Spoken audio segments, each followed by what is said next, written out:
Welcome back to the LTA. It's Spirit Blossom Week here at the Riot Games Arena, and the stage is set as we close out our Split 2 group stage play with today's matchups before the cross-group battles begin to light up the Rift next week.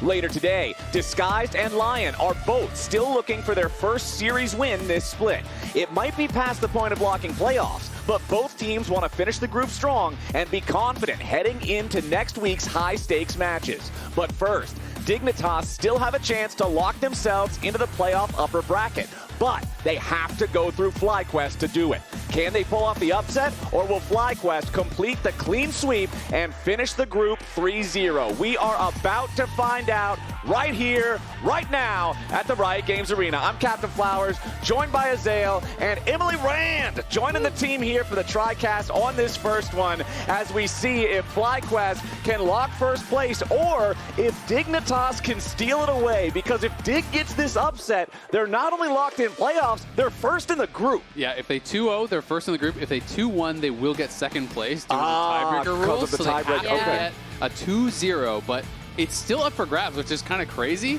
But on the other side, if FlyQuest wins, that means Shopify is going to end up second in the group. So it is a big surprise either way.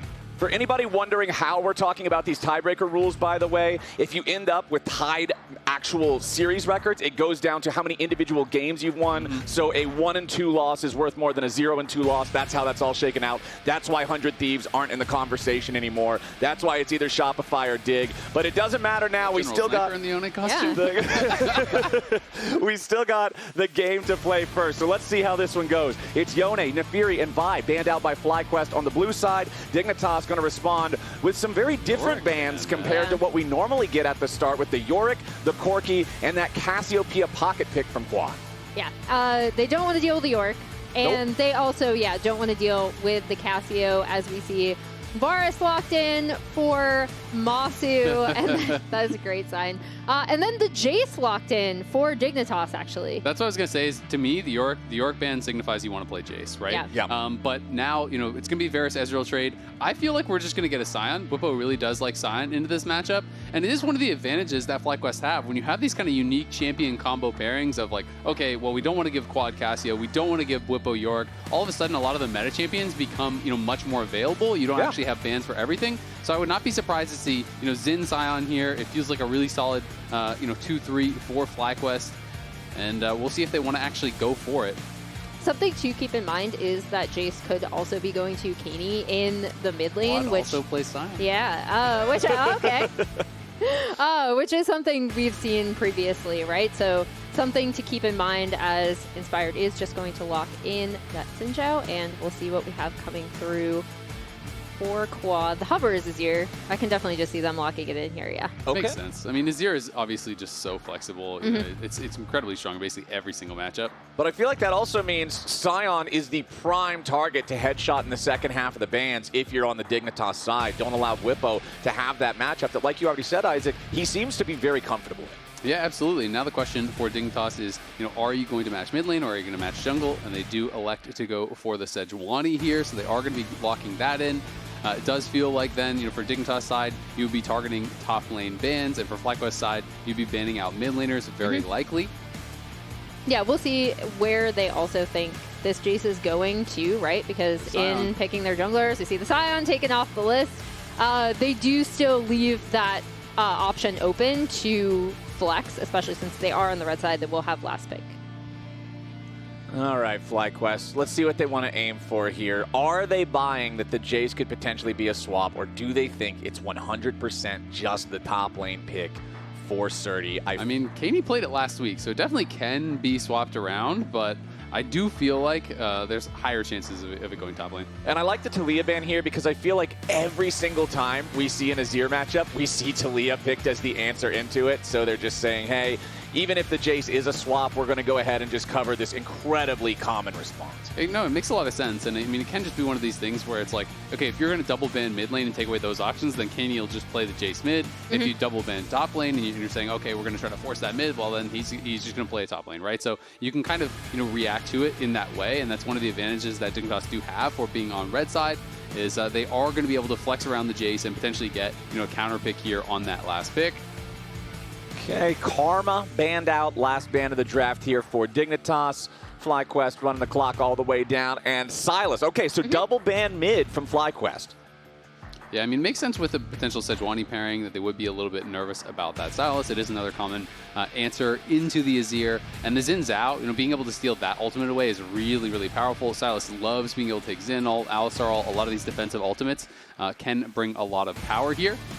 And you double ban mid lane, it's just going to be Viktor coming through here. Very interesting. Hey, happy birthday! Happy birthday. Also, I've seen the Happy Mother's Day signs. Happy Mother's Day. Happy Mother's Day! Make sure you call your mom if you haven't already. Me too. Check. Did you call your mom flowers? I woke up 20 minutes before call time and walked over here. So I have not yet Apologize had to your the mom. time. I know she watches the broadcast. Sorry, Mom. I know that you guys like Azael better anyway, and this is probably just more points in his column. No, my parents text me to ask when Azael is casting. That's amazing. His parents are awesome. That's so fun. I got to meet them at one of the finals. My parents have no idea what League of Legends is. They're still very confused about my job as we see the Nidalee coming through.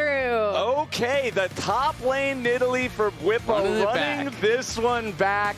The first time he played it, it wasn't the greatest results. Yes, they won, but more of in spite of the Nidalee instead of because of it. So we'll see how well Bwipo can do with that one against Srtty's Jayce in this game against Dignitas, as we still need to see Dig lock in that support, and they'll go with Rakan. Yeah, and it's going to be Rakan, but it's into the Neeko support, which obviously is a pretty big lane bully. Varus Neeko is a really tough 2v2 to be playing against. Yes, the Ezreal can try to sit back and just kind of farm with Qs and whatnot, but Rakan early does not have a ton of pressure in that lane. So I do think it's going to be actually very difficult for Tomo and Isles, especially if Massu ends up playing, poke Varus. That is going to be a really tough 2v2. Interested to see how Bwipo does bounce back on the Nidalee top. Last week, obviously, it did not really work out for them. They did win the game. It got a dub in the column, but... he has 100% LTA North win rate on it. There you go. Proof positive. I think the big thing, so even having watched it in LPL with the Shy, I'm sorry, I know I'm going to disappoint a ton of people by saying this, I still don't necessarily like the Nidalee top in most situations, just because it really forces you to play in a very specific way, right? And so anything that, doesn't always give you as much variety in the way that you play, I think can end up biting you sometimes when it doesn't work out. I do think, and I said this previously, that FlyQuest are really good at recognizing how to leverage that map pressure that Bwipo can create.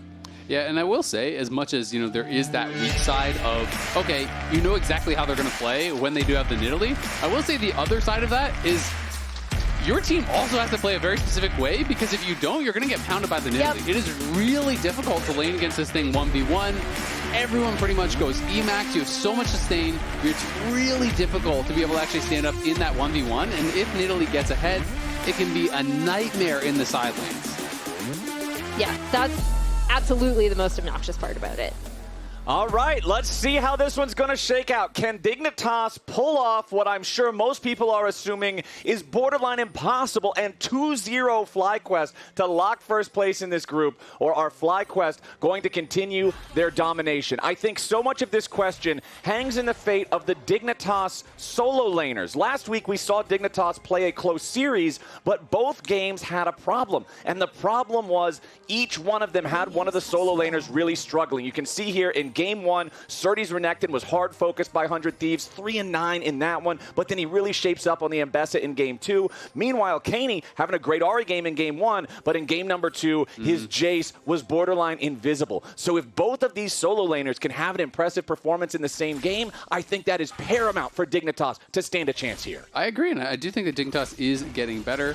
You can see Bwipo doing a little trick. He already has the Grasp proc ready. That's because he dropped a trap on the enemy red buff. So both that scouts out if they're going to be over by that red buff, but also it triggers the Grasp proc. So right off the start of the laning phase, he already has that Grasp auto ready, and it's just one of these little things that you can do to help get an advantage as that Nidalee top. It's all about just constantly poking, harassing, jumping in and out of the brushes, getting these autos down, and just triggering the Grasp over and over and over. And as he shifts into melee, you get the extra HP, I do believe, when you do actually go for that shift back into Cougar form, it counts as a melee Grasp proc. Yeah, and it makes it so immediately Srtty doesn't get to do the auto-for-auto trade right back. Well done from Bwipo up here. We'll keep an eye on how much he can abuse this laning phase with this pick, since that's what it's all about. We need to see this Nidalee building those advantages that you're talking about, Emily, in the side lane. Make it oppressive, make it impossible to deal with this guy without bringing in additional help.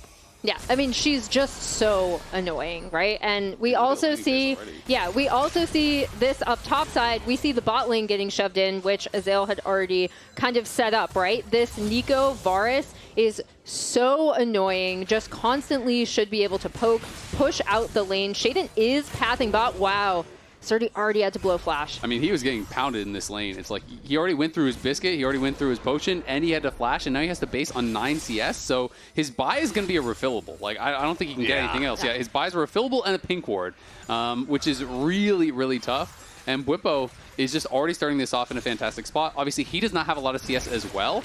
This is just one of these things where, yeah, he's not going to be farming as well, but he is just focusing on keeping Jayce down, on constantly harassing Jayce and putting on so much pressure that basically the Jayce is bored too, and the Nidalee is more valuable in those situations. Right. We're both going to get dragged down into the muck, but Nidalee's more confident in her ability to claw back out. It's one of these weird situations in top lane where it's like, if they just do nothing but hit you, you can't actually focus on farm, or you'll just lose the trade so hard that you're going to be forced back to base, and then they will take a farm advantage. So it ends up just being both top laners, when one opts into this, they kind of just have to fist fight. Yeah, it turns into a brawl one way or the other. Bottom lane still continuing to trade, but it's Sheiden coming topside to put a little bit of pressure here onto Bwipo. The control ward and the pixel brush means that Sheiden is not seen.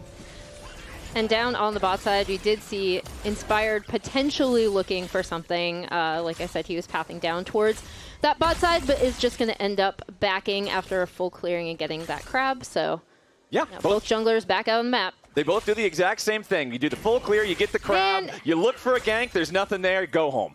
I was really looking to see a few more creative paths, maybe. Ooh, the heal used there from FlyQuest Busio for the extra movement speed to escape, as Isles wanted to also use his own aggressively going in for the grand entrance. And Quad is at 50 HP. This is Azir not having a great time versus the Viktor. If that E hit him, he might have died. Like, that was incredibly close. It would have been at least like really low health. And so definitely a lot of pressure being put on there by Keine, but credit to Tomo and Isles. They're the ones who actually forced Massu back earlier. I definitely did not think the lane was going to go that way. They do trade heals, but Massu and Busio, Masu's going to stay around, or rather Busio's going to stay around and try to hold that wave as much as he can, but of course they are going to force it in. It is a cannon wave, so shouldn't be losing too much here, and we'll be at least able to grab that farm. So as nothing's really going super crazy here early in the laning phase, I want to ask you guys, when we're looking at the Dignitas comp, we see clear angles for engage through the Rakan, through the Sejuani. Over on the other side, yeah, you have a couple of big mechanisms, but it's more like you have to full send Azir in there for a shuffle, or Neeko's got to find the disguise that they take the bait on. Quad thrown up into the air here from Isles, forced to flash away from the gravity well as Keine chases him further back. Nice moves from the Dignitas support. Yeah, really nice roam from Isles. As we see, they're already swapping their lanes, right? They're sending Tomo up to catch that top wave, and Srtty is down here on the bot side, going up against Busio and Massu. So yeah, really nice roam, recognizing how dominant Keine has been thus far in this lane, getting that flash. I mean, this is just fantastic, too, because he barely even wastes any time. It was super efficient. He walks straight out of base towards mid, forces the flash, goes right up to top, doesn't miss anything there. And now they're in kind of this weird situation where Bwipo goes mid because Quad was forced back. He covers the one wave. Now he's heading bot to try to set up this dive, but Sheiden is here to cover. They've got to be able to pull off this dive, though, because no one is top to catch that wave. All right, Sheiden has already lost his Arctic armor. Pretty big defensive layer not available if they decide to full send this dive. And it looks like that's going to be the plan. Inspired leading the charge here at the start. Massu lands the rain of arrows. Srtty first blooded immediately, and Busio barely gets away. Calculated by FlyQuest, and they aren't done yet. Sheiden still got to try to escape. The Sejuani double killed now as Masu's just getting all sorts of money. One more hit's going to be required. Isles falls, and just like that, FlyQuest have a 3-0 game. That was huge for FlyQuest, and now Quad wants more. He's trying to get involved. Yeah, Quad's ready to take his own fight over here in the mid lane immediately with the engage through Emperor's Divide. Defensive Chaos Storm from Keine. Quad gets the better of that trade. Even though he cannot force out the flash from the Dignitas mid laner, he'll still be happy with the advantage. And that dive bot was so close, right? Like Busio was this close to getting down, and then Isles coming in off the back thinking he can help is already too late. Ends up dying as well, loses flash. It was rough stuff for Dig, and now Fly 3 kills up, 1.6k up, and Feet of Warfare. Let's kill Jayce now with Neeko. Okay. Neeko stop tanking tanks. anytime. Yeah. Tanking. I'm flashing out. Yeah, stop. You wanna go again or no? Oh, Keine in a lot of trouble here. Yeah, Kaine's got to be careful, but immediately Srtty ready to try to help out his mid laner. As you can see, Bwipo jumping out of the way as the knockback was coming through from Srtty's hammer form, made it so instead of being knocked back towards the Dignitas turret, instead he's knocked away to safety. I mean, there were so many little things about that dive. Obviously, extremely well played, very well juggled by FlyQuest. But even if they got that kill on Busio, Sheiden would have hit 6 for the redive, and then maybe it's a very different story. Like, there were so many small things that could have changed it. And this is something that I want to bring up because when FlyQuest get ahead, they tend to just absolutely dominate, right? That's a lot. So it's all of these stats in terms of their absolute like map dominance early, but then also going into today, they now have the highest goal difference at 15 as well, at 917. So just top of the league in so many of these stats. And once they get off to these early leads like this, they already have the 1.5k gold lead off of that and Feet of Warfare, like we said. They tend to not let up. Well, Dignitas has a flower that you can see in the UI up there, so they've got something going for them as well here in this early game that honestly... It's very Spirit Blossom. Yeah, they're on theme for the week. I'm trying not to dog them too bad because it really has been just that one play. As Quad gets a nice shuffle onto Isles back underneath the turret, it won't be enough to threaten a lethal situation, but still nicely played there from the FlyQuest mid laner. I mean, Srtty is so incredibly low. Bwipo, if he hits anything on him, Srtty is going to get dove. So Srtty is going to have to go back to base here. It's going to be more tower damage. He can TP back, but Bwipo likely to grab this plate before he has to go back to base. They're taking grubs on the top side. They are winning out everywhere. It really was, as you say, just that one play, but that one play has completely exploded the game for Dig. It was a huge play, right? Yeah. Like, it completely just took over everything. And now, yeah, like you say, all 3 grubs go over to FlyQuest. There's no response on the Drake in retaliation from Dignitas. So FlyQuest just getting everything they want here in the first 10 minutes of the game. The side lane Nidalee for Bwipo working out great so far in these early stages, like we were talking about. The immediate rush on the plated steel caps for the extra mobility and survivability in these quick, short, bursty trades, doing a lot. Oh, Sheiden looking. Yeah, Sheiden has found his way into the mid lane finally. Dignitas are on the board as Sheiden sets it up for Keine to get paid. Yeah, nice response from Dig, right? Recognizing they have, it's not like they haven't been trying to do things, right? Like they have. Sheiden recognizes he can go for that. They had set it up previously with Srtty able to push in that bot wave, and now we'll see if they end up going for this Drake as well. So they might at least be able to trade the objective, but FlyQuest looks like they might be looking to at least set up some vision here. Yeah, I mean, Massu already has the Umbral Glaive, obviously a very cheap one-item spike here, but he has completed that. He got 2 kills on the dive, so he's in a great spot. And with the pressure they had through Nidalee and bot, I mean, Srtty is locked under his tower permanently. Inspired is going to be able to take the dragon, no problem. They are looking really, really good with how they're moving the game forward.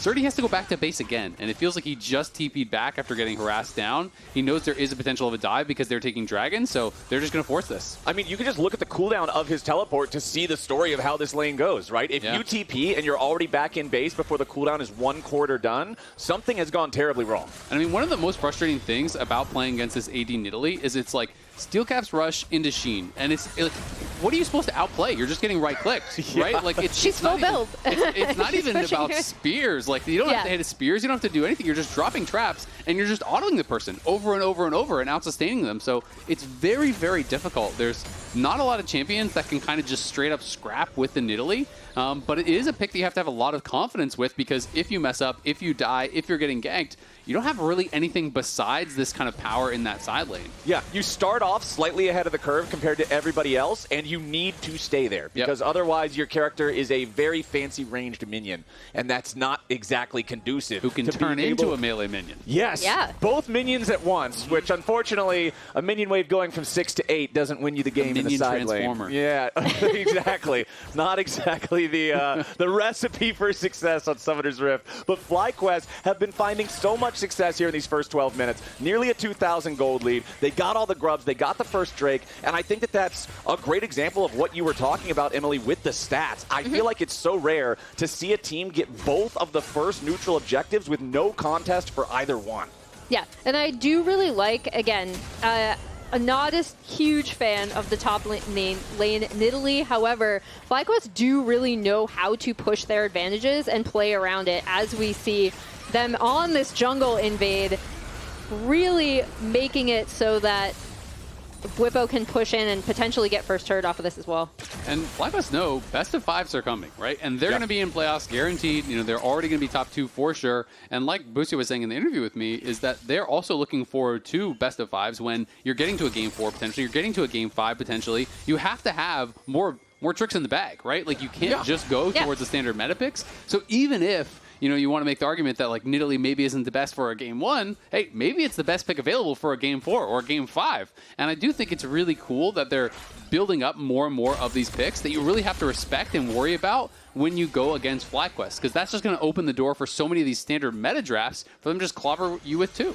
Yeah, and as we talk about just like split pushing in general, I actually think this has been a huge difference maker when we have been talking about maybe teams that have been struggling a bit more in the standings as opposed to the top teams like FlyQuest, is just their ability to essentially make, in this case, force Dignitas into making bad choices or having very narrow windows with leveraging their map pressure. And it's one of the things I actually really like about the new season is that I think the fact that there are less objectives, that there's not these early lane swaps and everything, these sort of changes have allowed us to see more of these aggressive side lane picks that want to be glued to that side lane, that need to be bullying.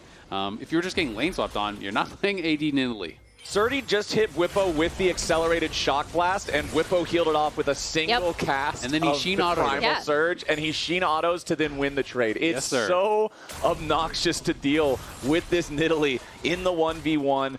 Nobody has managed to successfully alleviate that pressure on Srtty yet, and that means Bwipo is honestly one more push away from taking the turret. Here he is. The last auto attack will seal the deal, and now Srtty surely knows he doesn't win the fight anymore. Too low on mana, fighting the top side. His quad dies. Dignitas making the move with the multi-dive there from everybody else on the team as Bwipo continues the chase after Srtty, who does escape. So Dignitas at least get a kill back on the other side of the map, but FlyQuest will lock in for first turret and secure the feats. Yeah, I mean, they'll get this first turret, they'll get feats, they still have map pressure. Bwipo's actually able to push that wave all the way in on the bot side. Massu is just chilling, like, at the mid lane turret, right? Like, he's just been shoving waves into this. So that is what I'm talking about with, again, Dig do see an opportunity to get something, right? They do end up getting a kill, but they're not even, they have to reset immediately. They don't even get the wave in on the top side. And now FlyQuest are going to have first rotation onto this Rift Herald. Yeah, Dignitas at least approaching to potentially contest this one. Let's see if FlyQuest allow them to do so. Inspired's already got the Herald most of the way down as Massu and Busio just run interference. Nobody from Dignitas can even get there in time to try to stop the take of the objective. Bwipo's here on the flank as Sheiden now trying the front line here for the Dignitas side. Inspired immediately dropping the Crescent Guard, keeping himself alive as Bwipo has to retreat. Srtty's joined the fight. Accelerated Shock Blast just doesn't do a ton of damage, though. So Dignitas, they try to get something off the back end of things, but FlyQuest fight their way out. They'll take the Herald, no casualties. Going to be feeling pretty good about that. And I mean, on the Dignitas side, I think you're just hoping that this Nidalee, isn't going to scale that well. They can kind of keep the game pretty stable. Yes, you are behind now, but you do have an advantage for Keine. You got the early road. That's stacking up. He's working in towards his Leandries.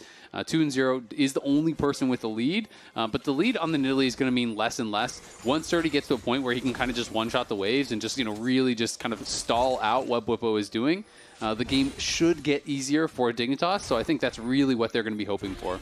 Well, right now, though, Bwipo is on that Trinity Force power spike, and even though Srtty is close enough, is caught up enough to have his own first fully completed item, it's still pretty scary to continue to deal with these Trinity Force procs. It's still obnoxious in the 1v1. I feel like Bwipo will probably still be able to continue putting on this pressure for quite a while, as Dignitas now, they've got another neutral objective they have to try to contend with, as Inspired and FlyQuest are starting up the second Drake of the game. Azael jumps in, going after Massu. Busio's Pop Blossom finds nothing. Beautiful counterattack from Sheiden to lock him into the Glacial Prison. Azael barely gets away with 50 HP, but the Drake has already been slain by Inspired, and now Dignitas has to be careful. Bwipo's still looking to find a little bit more, as Inspired chases after Sheiden, and Bwipo flashes over the wall to find the kill. Now the second one comes through for the top laner, as Azael finally falls. Quad walks away with 20 HP, and Bwipo is not done yet. The Nidalee continues putting the pressure on, as Dignitas are forced further and further back. Yeah, you can see a little bit of how this could potentially get scary for FlyQuest, right? Especially when that Pop Blossom ends up missing, but they're still able to get the Drake. When Bwipo joins, again, like when Nidalee joins, she has to be able to do something, right? Because that's when you're giving up your split push pressure. Don't want her over joining.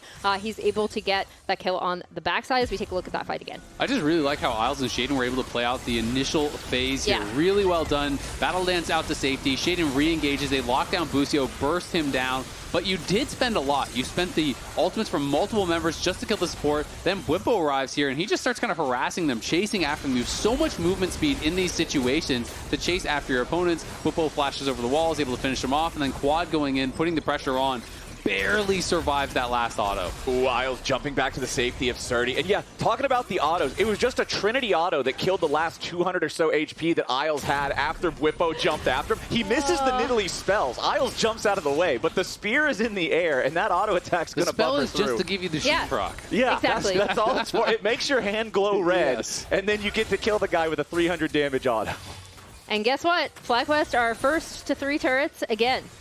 Yeah, it's looking like those stats aren't really lying here, Emily. I think that FlyQuest might be pretty good about playing the map when they get those early leads. 18.5 minutes into the game, 3,000 gold ahead, all the grubs, both of the Drakes so far, 3 turrets to 1, and we want to see how well they can keep this pressure on. This is not a team that I feel like traditionally struggles a lot when it comes to keeping that pressure on. I feel like they have been one of the better macro teams in the league for quite a while. So I expect to see Dignitas really have to scramble now to stop this bleeding. Exactly. I mean, it's just so much more difficult, too, because Dignitas wasn't able to get any early dragons to stop a march towards Seoul. Like, there's a lot of poke, a lot of harassment that, is available in this FlyQuest comp, and it's Infernal Soul, right? And they already have 2 super fast dragons, so they're going to be working towards that. It's not going to be a very hard way to move the game forward. It's just super clear. FlyQuest is going to show up to every single objective and basically say, all right, you got to outfight us. And you're going to be having to do it down a lot of gold. Yeah, it's tough. That Viktor that you talked about earlier for Keine, still the lone point of strength for Dignitas with a 700 gold lead here. But you can see Srtty has not found the point where he can deal with Bwipo at all. Just running down the Jayce. So much damage with Massu to help out. Bwipo goes on a killing spree, and Srtty has no home here on Summoner's Rift. Bwipo has kicked him out of the top lane, kicked him out of the jungle, and continues his reign of terror in the side lane. Oh, it's just so miserable. It's the worst. When this Nidalee works, it's awful. Nice engage coming out there from Sheiden to try to catch Quad, but it's not enough. The follow-up damage can only take him to half HP, and Azael dies trying to get in. And look at top. You're going to lose that top lane tier 2 as well. That's going to be solo gold for Bwipo. Pretty much guaranteed. They can't get up there, so he is going to get even more rich. He was already way ahead. Killed off Srtty with the help of Massu, and they know you have to answer top, so Inspire just goes bot. Quad is down here, Massu is moving. This is a free Otacon, and this is FlyQuest, I think, taking an insurmountable lead in Game 1. I do love to see it because I love when teams actually use their split push pressure correctly, right? Like, I really, really love what FlyQuest have been doing. Are you sure it's not because you hate top laners and want to see them suffer? I have to eat my words maybe on the Nidalee top for this game only.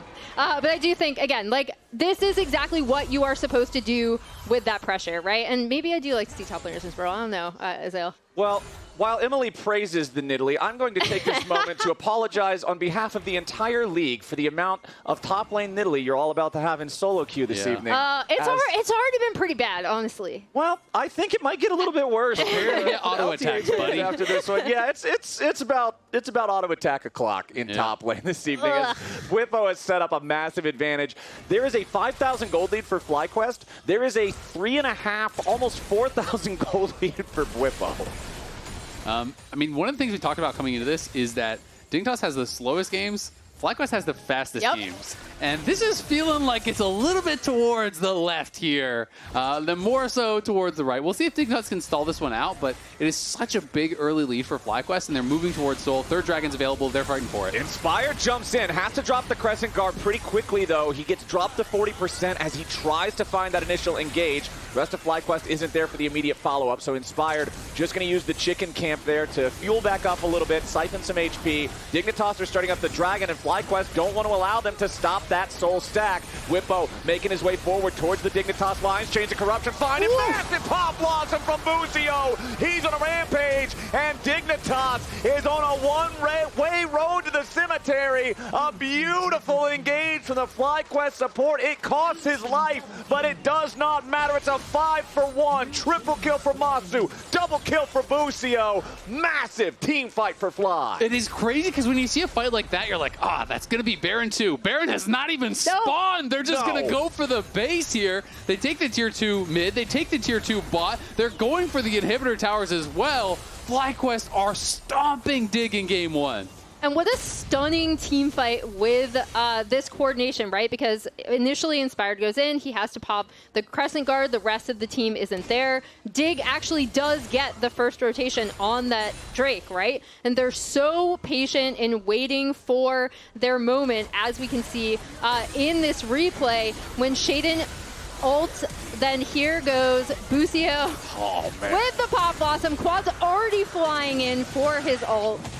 Yeah, that was just perfectly coordinated. I mean, Massu had already hit the ulti on Keine, then Busio goes in, Quad sees the angle as well. He's right in on top, everything stacked perfectly. They just erase them off the map. It is nearly a 5,000 gold lead in top lane at this point. Just insane. I'm pretty sure Bwipo is going to have his third item probably when he bases, and Srtty is still on 1 in pieces, so this is looking crazy.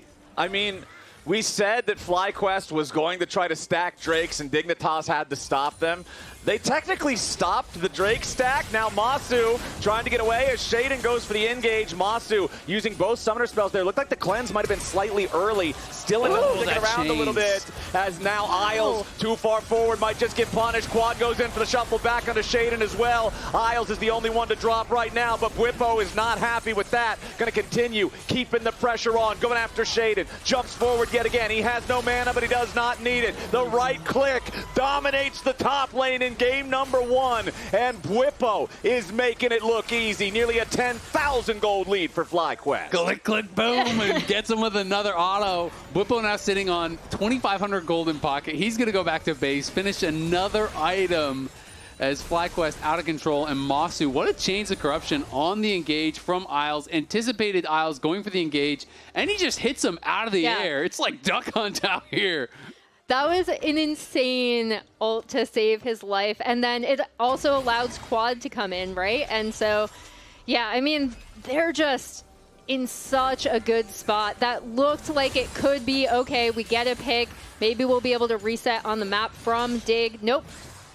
All right, FlyQuest, now that Baron is live, again, they're in the enemy jungle. Again, Isles is about to die. Luckily, barely survives that one. The heal is enough to keep him going. But FlyQuest, having forced back one of the main Dignitas initiation tools, now feel even more confident continuing to move forward. Bwipo doesn't care how much of his health he has to trade away as long as he doesn't die. And Sterix guarantees there's no way to actually kill him. He'll continue to spam those heals as FlyQuest move back towards the Baron and keep Dignitas zoned out of the jungle. I mean, he's got Sterix and he's got the the tier 3 boots for the shielding as well. Plus he's got double buffs right now, so he's not going to have any problems at all. Just keep these fights going and going and going. And he's basically just trying to force them to use resources on him. He's just going to keep scrapping you, jump over the wall, force you to waste cooldowns. Yeah, and you can see the follow-up from Kaine's laser and Srtty's shock blast and the true shot barrage from Tomo all hit him. He's still not afraid of anything. He's still got 25% HP left, and that's enough. And again, the chains of corruption from Massu just immediately deny Isles any opportunity for entry into the fight as Tomo goes after the FlyQuest AD carry and he finds the kill, but it'll be AD for AD. The Varus and the Ezreal both fall, but FlyQuest have secured the Baron.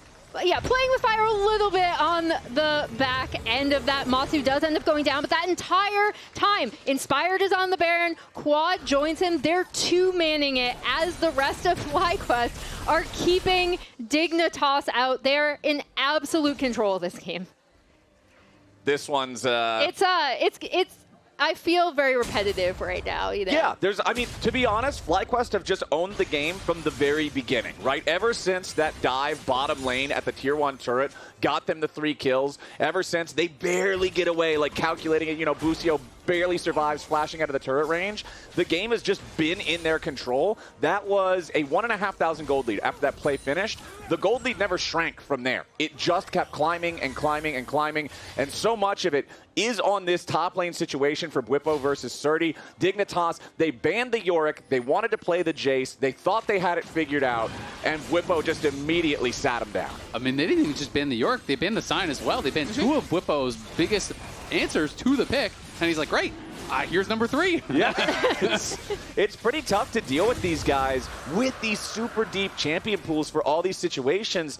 Jayce is historically such a difficult character to deal with in lane matchups. Yeah, he's great for those types of situations, but if you can prove, hey, this is no longer a safe blind pick versus our team, that's a massive advantage in drafts. Absolutely, and it's one of those things where sometimes, it's frustrating when people talk about a solo queue picks don't work. Inspired has already gone in for a big engage here with the Crescent Sweep. Azael has to try to escape, and Sheiden's now the target here on the front line. The Sejuani's about to die, but both the Rakan and Sejuani survive as the shutdown on Inspired comes through for Keine. FlyQuest may have overextended a little bit here, got a little bit too hypey, but Bwipo is not one to slow down, continuing to find the damage, and the spear, the Q, secures the kill on Keine as FlyQuest continue their retreat, and Busio with another massive pop blossom, Quad flies in, and Dignitas fall to pieces. A beautiful ulti from the Neeko of Busio for the second time this game, and this time it's gonna seal the deal. Only Sheiden's left alive. That Sejuani ain't leaving the fountain,